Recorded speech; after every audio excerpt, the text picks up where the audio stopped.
Hello everyone and welcome back to Let's Play Kid Dracula. In the last part, we went through the middle of the game, so to speak, and now we're in the final set of stages. Also, if you're wondering, you may have even seen the past few parts. At the start of every stage, there's a fade transition. That is just my usual. I record each level separately so that I can just have it simpler for editing. This level is the closest thing I can say this game has to a fire level, as you might be able to tell by the obvious fire on the ground. But the thing is, the fire itself isn't a hitbox. It's counted as a bottomless pit if you fall into it, so you can't just take a damage boost off of it. Barring, technically speaking, these fire flares that'll spurt out of certain areas that sometimes go off one at a time, sometimes 3 in a row with no breaks. Dodging them is also a bit of a task, as you need to be in like the middle 60% of the platform to avoid getting hit. If you're anywhere on the far left or right, you need to be ducking to avoid damage, which is surprisingly annoying. The upside down power can get some good use here, but don't forget that you can actively cancel it at any point in case you need to, as that can help you just expedite the process for one thing, but also make getting into certain gaps while the flares are jumping just that bit more forgiving. And this is the first point in the game I'd say it's worth using the umbrella, even though I don't use it until after I take a death here. As the rocks that are being spewed out by the background volcanoes are hitboxes on their own, of course, but if you just have the umbrella out and duck, they just bonk right off you with no real repercussions. Sure, you can't actively attack while you're like this, but there's only, I think, this one enemy here, and no, 2 enemies, and then you're at the end of the section, so it's not really worth attacking here anyway. With that, I believe we're about to reach the boss fight for this level? Yeah. This is the Kilin, or Kirin. It's the same thing. It's the thing from Chinese mythology.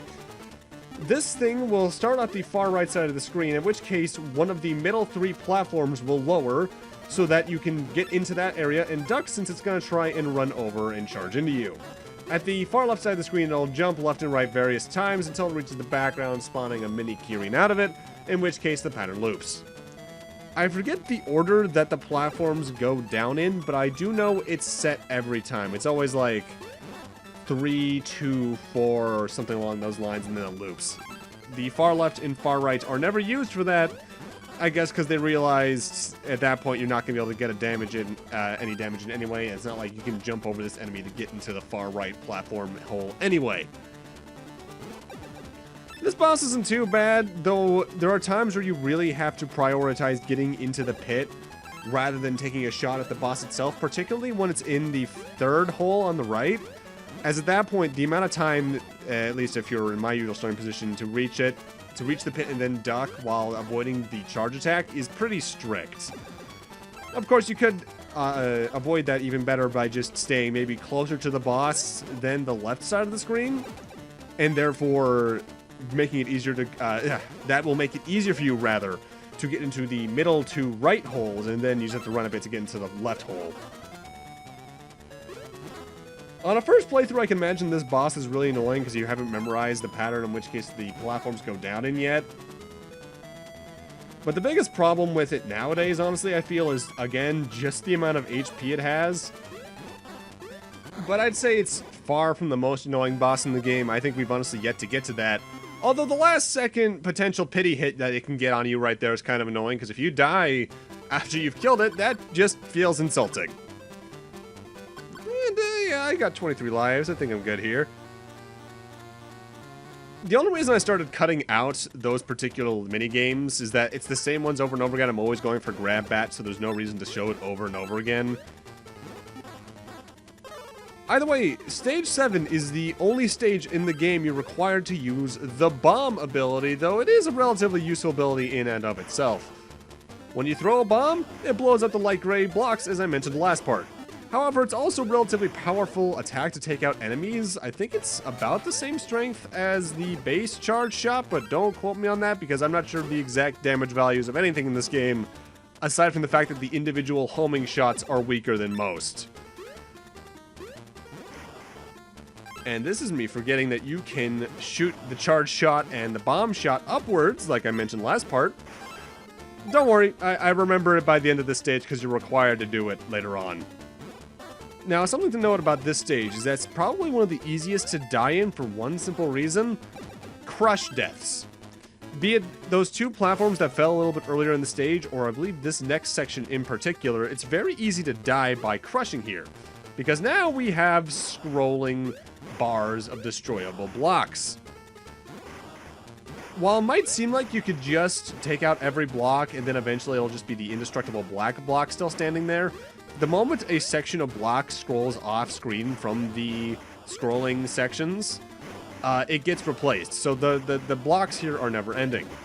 But when they're placed next to each other or next to non-scrolling sections like right here, it's very easy to accidentally crush yourself in between two of the blocks. My recommendation is to try and make every hole you walk out of approximately 3 tall, and to not attempt to walk through it when the scrolling is already at the second block of that height in either direction, as you're likely to get crushed at that point by the one that's scrolling upwards. This is the one point in the game where I think the hitboxes are a little bit tighter than they should be. I already think the screen ratio is a bit odd for this game, but here especially things just feel a little bit off. It's also possible to get yourself temporarily stuck here too, as I'm about to do here even. Because if you accidentally make things, another reason to make the sections you break 3 blocks tall is that allows you to jump and make other 3 block tall sections, as you can see right here. Otherwise you'll just get yourself stuck and need to backtrack a little bit here. Thankfully I was able to get myself out of that, but it took me about a minute to realize how. This stage is probably one of the most annoying on a first playthrough, but honestly on repeat playthroughs I just don't find it as bad as some of the other ones. Helps that the boss is pretty easy. Here's the really annoying part though. We have a crusher ceiling.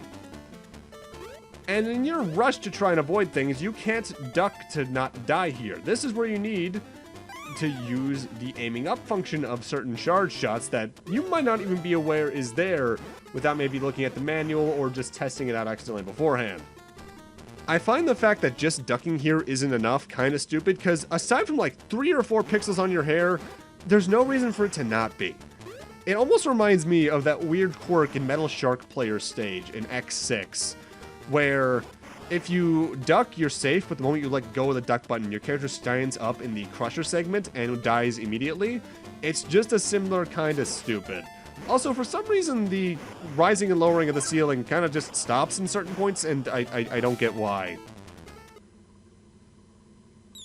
With that, though, we're on to probably one of my favorite bosses in the game, this robot, who I think is supposed to be like hard metal is the name. You can't damage the boss itself. You need to instead use the bomb to knock some of the blocks in front of you into it. It'll jump and just swipe its hammer in various places to try and hit you with blocks itself, but it's pretty easy to damage it before it can damage you. In phase 2, you gain a ladder you need to climb up and down while throwing blocks into it still. Really easy, but I honestly really like this boss fight just because it's something relatively unique in this game's structure. It comes across as really fun. Helps that it's also really easy to avoid its attacks in the ladder phase because it'll always aim at the top of its sprite instead of at the bottom. So you can just easily avoid damage in that fight. With that, though, we're on to Stage 8, what is probably the longest stage in the game, and for good reason, it's the final stage. Starting off, we have a relatively annoying segment of scrolling here, but what's going on here isn't properly well conveyed. While yes, you can scroll right to left here just to get through farther in the stage, what's actually happening here is that the stage is rising into a bottomless pit. The bottom of the screen and the top of the screen are both the death planes here, so you need to navigate the platforms in such a way that you just tend to stay in the middle. Eventually, this scrolling does stop and you'll be able to traverse these platforms with no real worry. One quirk, though, is due to the rising of the platforms, I guess, just jumping isn't enough to make it to the higher platform set above you. You need to just try and go down rather than trying to go back up. And once the scrolling eventually ends, you can just continue to the right, and voila, we're at the later portion of the stage. Another thing to note about that scrolling segment is that you saw many of the platforms had spikes on the bottom. You cannot walk past those spikes. Kid Dracula's sprite is too large, and he will get hit.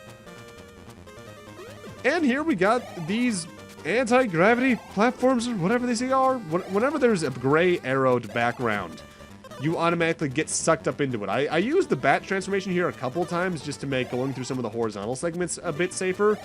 But I don't recommend entering any of the grayed arrowed areas with the bat transformation, as you continue to rise up while you're transforming back into standard Kid Dracula.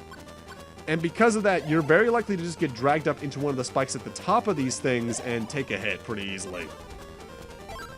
With that said, they're also relatively generous in one regard here, in that if you don't have max hearts yet, or if for some reason you didn't get a heart up earlier, there is one last heart up at the top of this section. My best advice to get that is, starting from here on out, try to aim towards the right side of the stage, as that's how you can grab it. I think it's actually right here. You want to jump into this section here on the right to get it. Oh no, it's this next one. Apologies, all these gray blocks look the exact same as those gray blocks. Which, you know, I say that, but the Mega Man World games on the Game Boy had that same problem, but the level design was also more memorable there in one regard, in that it actually felt like it had level design. Loosely, at least, in Mega Man 5, Mega Man Worlds 3 onwards. Mega Man Worlds 1 and 2 are hard for me to go back to for several reasons. Although that reminds me, didn't someone recently, and by recently I mean recent as of like early July, make some fix for Mega Man 2 on the Game Boy so that the soundtrack was fixed? Because it was like some weird corrupted channel that caused everything to be so ear-grating. That's cool. This section's a bit odd. These are, I think, the Phyllis drillers or something like that. When you get to a certain point on the screen, some of them will fall down. Some of them will fall down right in front of you and can potentially crush or damage you. The other ones will safely fall down behind you without much of a worry. Oh no, it's just damage. I don't get why they're here, because they're not that big of a threat. What is a threat is this section. The crabs are just going to be scrolling on the things in the background, and you can take them out pretty easily from there, of course. The annoying thing about this is that eventually these segmented floors, as you can see, will rise and fall as need be. However, some of the ones that fall will fall from right below your feet without realizing it if you're rushing too much. So my advice is to take things almost one step at a time here, so you can avoid that really stupid platform falling like that one. Particularly this next one right here. If you're just jauntily moving forward without much of a care in the world, you're going to take a hit there really easily, and it sucks. Similarly, just keep moving here, because these drills will tend to fall right behind or in front of you. But we're coming up on what I think is the most dangerous portion of level design in this stage. After this alien enemy, get out the umbrella after taking out that particular enemy, as there's going to be more of them in this hallway, and the umbrella while you're walking will protect you from their shots. However, if you get hit by them, you're more than likely going to get knocked back enough to get killed by this ceiling. Every time I've played this, this has been extraordinarily close. Yikes. Thankfully, as long as you keep the umbrella out, you're safe enough. You again, tiny one. This time, you'll feel the power of King Garamoth, ruler of space. So you're an alien from the past in this game's lore? That doesn't make sense. But it's time for Big Bad Garamoth. It's Galamoth. In Phase 1, he's going to be flying along the top 2/3 of the screen. He has 3 notable attacks. A double laser beam from his hands you need to stay in the middle of as best you can. A singular lightning beam which will go towards the center of his sprite, and immediately after that he'll do a singular fireball down. While his mouth is open, firing that fireball is the only time you can hit him. The best attack to do this with, I feel, is the bat attack, as I think it sacrifices range, as I feel like its range for damage is just the best for this fight, period. If not the only thing able to damage him, I honestly can't remember. There was some reason I remember using this that has been ingrained in my memory. That might be just the fact that it's the only thing that can hit him. This phase doesn't have a set pattern. It can just sort of do its double laser beam and its single laser beam as it wills it. The only thing you need to know for a fact is that it always follows up the singular lightning bolts with the fireball attack so that you can damage him. This is also another fight where you really feel the boosted HP of the boss fights, but less for Phase 1 and more for Phase 2 that we'll see in a moment. Phase 2. Phase 2 of this fight, I'd argue, is one of the hardest boss fights in a Castlevania game. Despite its simplicity, the only attack he has in this phase is to jump. He can do short hops, he can do long short hops that'll generally reach him to the opposite side of a screen, and when he's on either extreme, he tends to do a high long jump to the opposite side, in which case he opens his mouth. Similarly to Phase 1, that is the only time you can hit him. But partially due to the size of his sprite, the size of his hitbox, and the size of your hitbox, hitting him while not getting hit can be a bit of a trial to anyone who's not a speedrunner, I assume. Because of that, this fight ends up being really tense, especially if you've taken a lot of hits during the first phase, making this just a really hard fight for what it is. And part of that, again, I think is just because of the sprite sizes on the Game Boy screen. The NES version of this fight is much easier than this one. It's also a more complicated fight in the moveset, don't get me wrong. But despite its simplicity, this fight is really annoying. And again, changed HP values didn't help its case here. The only saving grace is how easy it is to get lives in this game, because you could easily have upwards of 40 or 50 depending on the amount of lives or coins you've grinded for at this point in the game. Meaning to that extent, getting that good run is just a war of attrition. It's just how patient you are with this fight in and of itself that makes it that. Between the deaths you've seen thus far and me editing out doing the first phase again, because you need to do the first phase every single time you die, this fight took me 15 minutes. I don't like that fight. Kid Dracula has bravely conquered King Galamoth.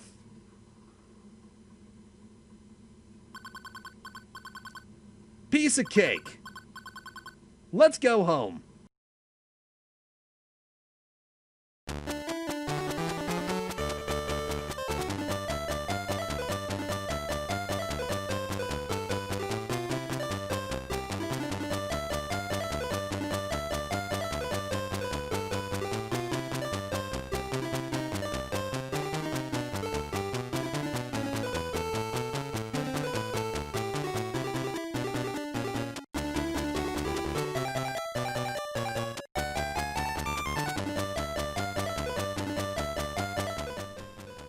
And that's Kid Dracula for the Game Boy.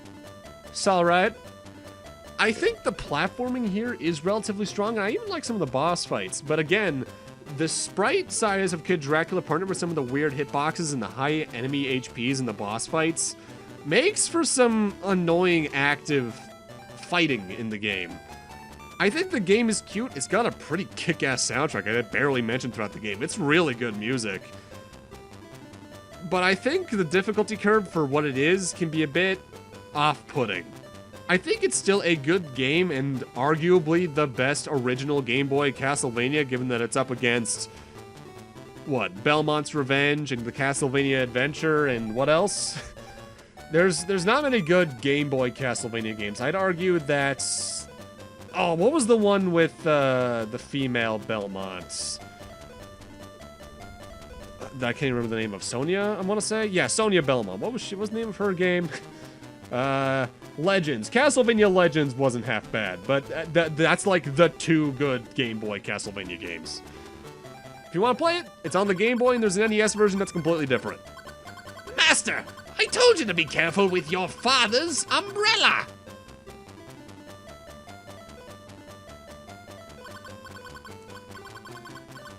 At least I brought it back.